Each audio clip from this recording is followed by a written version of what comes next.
Or we can say we love this Ferrari, and then you can talk about some of the restoration work, because we're talking about the exterior now. Yeah. For us, this was the first Ferrari to join the Haugland Collection. It was bought locally and had been regularly driven and mechanically maintained, but it needed a lot of cosmetic restoration to get to where it is today.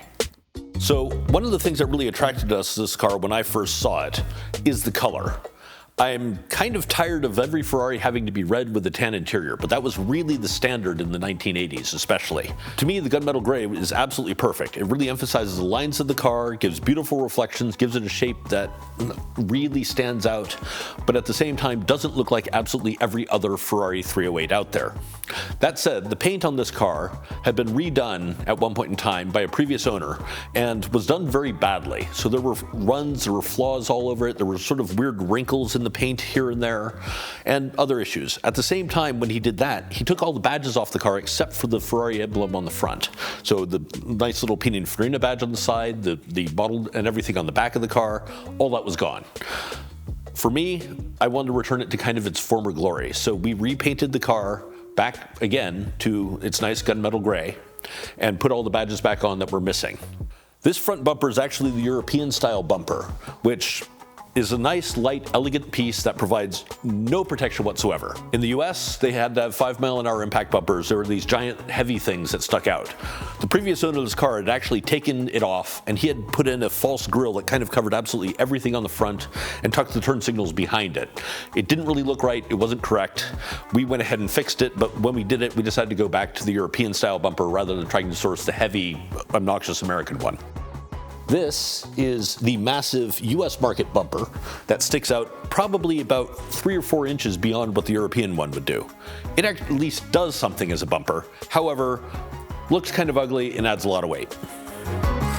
Welcome to the interior. The Ferrari 308 went through several iterations of interior style. This is one of the earliest. This interior is not original. When we got this particular Ferrari, it had the original interior in it. It was black, which is fine, but it was also worn and had some tears in it, and it really needed to be redone. We decided at that point that we preferred red interiors. It still has the really cool, leather and vinyl details and all of those things. Red interior means that the car gets a little less hot inside, and it's already a fairly dark car on the outside. It brightens it up a little bit. I think it would have looked pretty with a blue interior too, but I don't think that was a thing. Not with this exterior color. I think they did some blue interiors on like light blue cars and things. I think there were some blue Ferrari interiors, but I don't know if they did it on the 308s.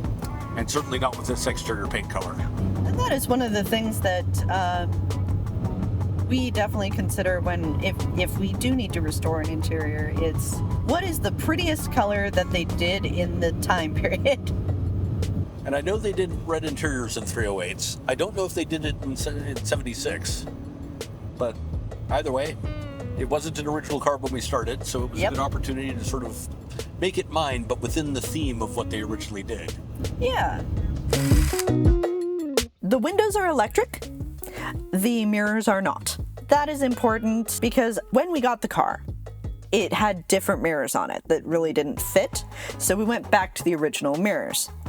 And then we discovered why they swapped them, because the original mirrors are self-adjusting every time you close the door.